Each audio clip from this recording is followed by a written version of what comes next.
Oi, turma do livro Curas Espirituais à Luz da Doutrina Espírita, Maria Fátima Ramos, Rafael Papa, Sérgio Cherce Júnior, Dr. Ludwig. Então, nessa segunda parte deste livro, nós temos a Gênesis, que a gente viu a introdução ontem, e hoje nós vamos para o capítulo 1, Caracteres dos Milagres.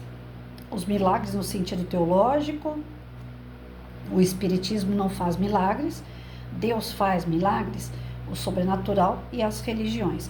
Então, este capítulo vai ser dividido em 4 partes. E a primeira a gente vai estar vendo hoje, os milagres no sentido teológico. Em sua acepção etimológica, a palavra milagre, de mirare, admirar, significa admirável, coisa extraordinária, surpreendente. A academia define essa palavra um ato de poder divino contrário às leis conhecidas da natureza, ou seja, tudo aquilo que ocorre que não tem uma explicação natural seria um milagre. Em sua acepção usual, essa palavra perdeu, como tantas outras, o seu significado primitivo. De geral que era, ela se restringe a uma ordem particular de fatos. No pensamento das massas, um milagre implica a ideia de um fato sobrenatural. No sentido teológico, é uma derrogação das leis da natureza, pelas quais Deus manifesta o seu poder. Tal é, com efeito, a acepção vulgar tornada o sentido próprio, e é apenas por comparação e por metáfora que ele é aplicado às circunstâncias comuns da vida. Um dos caracteres do milagre, propriamente dito, é o de ser inexplicável. Por isso mesmo que se cumpre fora das leis naturais, e é de tal modo a ideia que se liga que se um fato miraculoso venha a encontrar a sua explicação, disse que não é mais um milagre, por mais surpreendente que seja. O que faz para a Igreja o mérito dos milagres é precisamente a sua origem sobrenatural e a impossibilidade de os explicar. Ela está tão bem fixada sobre esse ponto que toda assimilação dos milagres dos fenômenos da natureza é taxada de heresia, de atentado contra a fé, que ela excomungou e mesmo queimou pessoas que não quiseram crer em certos milagres.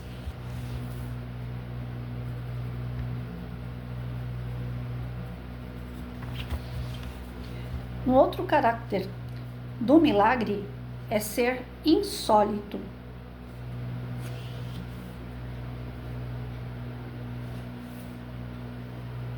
Peraí.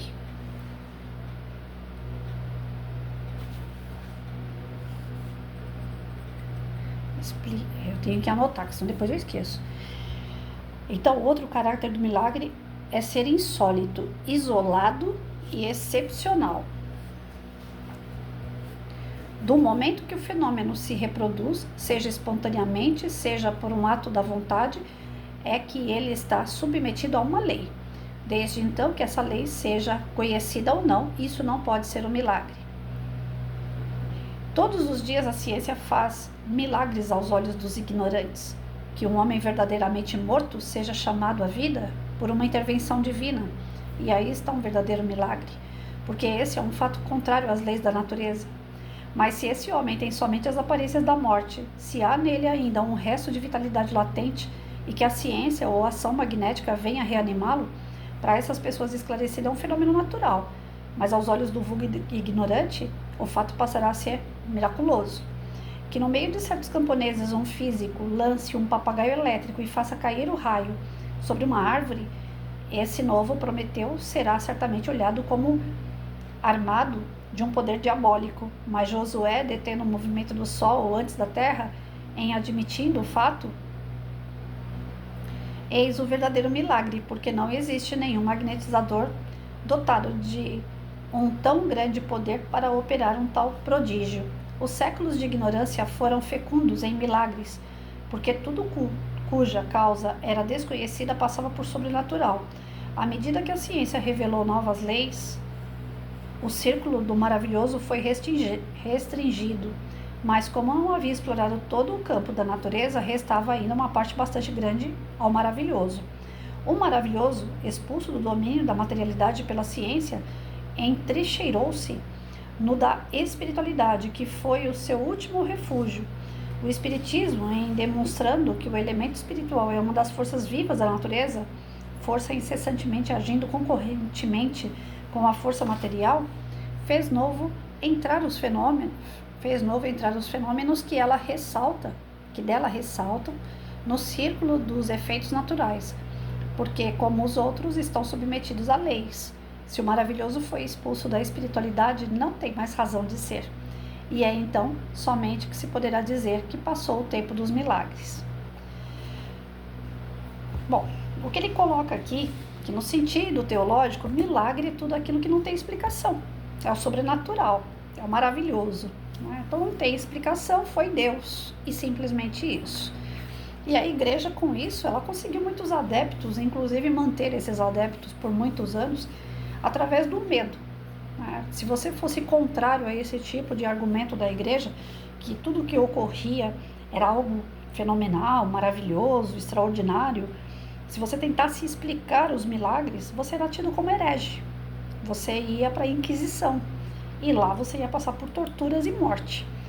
Então a igreja, infelizmente, ela, para se manter no poder, justamente porque ela tinha acordos, inclusive políticos, junto com a religiosidade que ela abraça, para manter os fiéis ali ganhando poder para o rei, né, que tudo começou ali, ela tinha que manter pelo medo.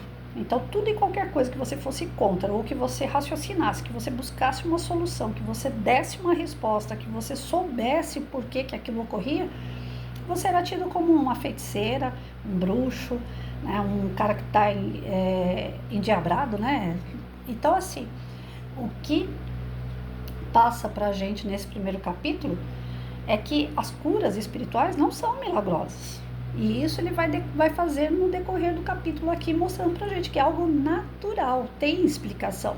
Mas ai da gente se tivesse vivido lá na época que a igreja fazia essas perseguições religiosas, né? Graças a Deus nós estamos num momento em que ainda há muito preconceito. Se falar que uma pessoa foi curada por um médium, nossa, a primeira coisa é charlatão, ele está endiabrado, como a gente já viu nos outros capítulos, mas com menos agressividade como era antigamente, né? Então, o que a gente pega aqui é milagres não existem, nunca existiram, não acabou os milagres, eles na verdade nunca existiram. Né? Os milagres de Cristo, tudo foi explicado. Só que só tem olhos, só vê quem tem olhos de ver, ouvidos de ouvir, né? Quem vai buscar os estudos e vai encontrar respostas. Então, nesse primeiro momento aqui, os milagres no sentido teológico são tudo aquilo que é fora da natureza, que não se explica imediatamente, que não tem uma explicação. Só que vem o Espiritismo e explica.